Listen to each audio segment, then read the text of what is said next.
Agora, um outro texto que agora segue para análise do Senado, eu vou trazer aqui para a gente comentar. A Câmara dos Deputados aprovou hoje, por 267 votos a 85, a castração química de pessoas condenadas por pedofilia, desde que não tenha mais possibilidades de recursos judiciais. A medida faz parte do pacote de segurança pública discutido pela Casa nesta semana e, portanto, agora o texto segue para análise no Senado. E aí, Alan Gani?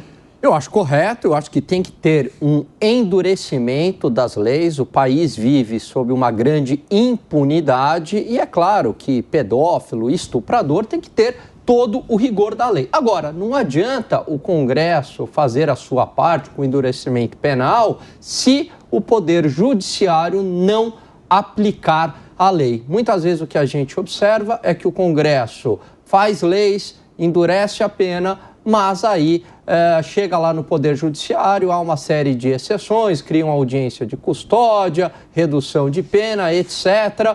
E aí a lei, na prática, não é aplicada. Precisa, sim, ter mais rigor, diminuir a impunidade nesse país e que atue aí, juntamente às forças legislativas e do Poder Judiciário. Piperno, na sua visão, até que ponto, né, essa medida de chegar à castração química é uma medida eficaz e também até proporcional para prevenir a reincidência também de crimes sexuais? Eu sou radicalmente contra esse tipo de pena, de punição mais invasiva. Eu sou, inclusive, muito a favor de que as penas sejam ampliadas e que se exija o cumprimento de todas elas na sua integridade. Então, o sujeito foi condenado a 20, 30, 40 anos, que ele cumpra 20, 30, 40 anos sem qualquer possibilidade de redução de pena. E por que isso? Vamos imaginar que tenha ocorrido, por alguma circunstância, um erro judicial, alguém tenha sido condenado injustamente. E aí, então, ele sofra essa nova punição prevista. Como é que isso vai ser revertido se lá na frente ficar provado que houve um erro? Então, se ele for condenado a 30, 40, 50 anos e tal, ele vai ter 20, 30, vai ter esse tempo todo para tentar, de alguma forma, comprovar que houve algum erro. E aí, nesse caso, o erro vai poder ser reparado. Então, veja, esse tipo de punição é claro que agrada muito, enfim, a opinião pública joga para a torcida, até porque esse crime é um crime abominável. Então, que se aumente a punição e que as penas sejam cumpridas rigorosamente até o último dia. Segré, você concorda com esse tipo de punição mais firme, mais rigorosa e que, de fato, pode até bater de frente com a violação de direitos humanos, enfim, com garantias fundamentais do indivíduo? Para mim, a pedofilia é um dos crimes mais horrendos que tem dentro do Código Penal. Eu concordo com o Piperno.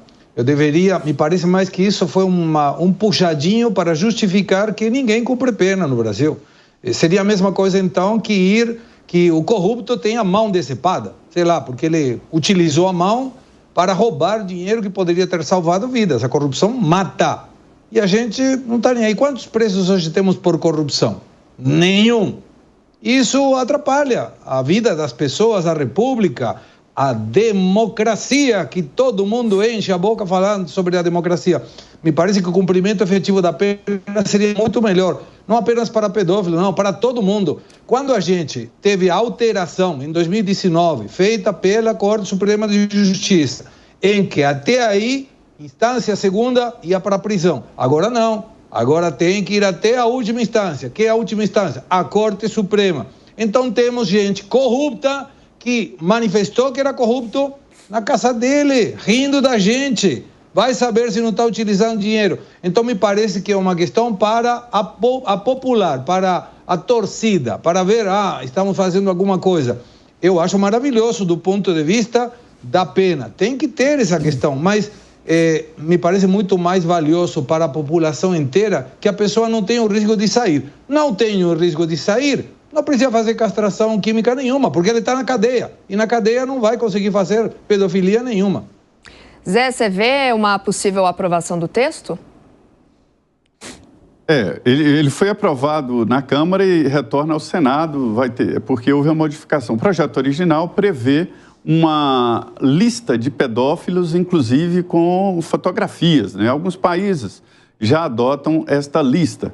Isso é muito importante para impedir, por exemplo, que alguém que tenha essa propensão, essa compulsão, essa doença, né, seja contratado, por exemplo, em ambientes escolares ou de transporte de crianças e assim por diante, né? Então, a lei cria esse cadastro nacional de pedófilos e acrescentaram a emenda, né? E são vários projetos nesse sentido. Isso me lembrou um pouco aquele filme Laranja Mecânica, né? Que é um grupo de jovens que tinha prazer em fazer maldades, em maltratar, e colocam um desses criminosos para fazer um tratamento químico, olhando mensagens de violência, de sexo e sendo torturado. Aí ele relaciona aquilo com o que ele fazia antes. Essa é a história do filme Laranja Mecânica que fez sucesso. Então, isso aí é muito complexo, eu acompanhei esse debate. E o debate mostra, inclusive, que não é suficiente.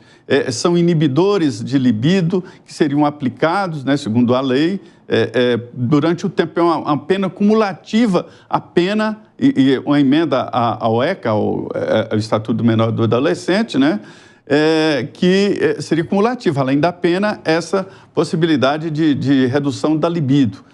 Mas essas cabeças são tão doentes que eu não sei se só tirar a libido resolve não, viu?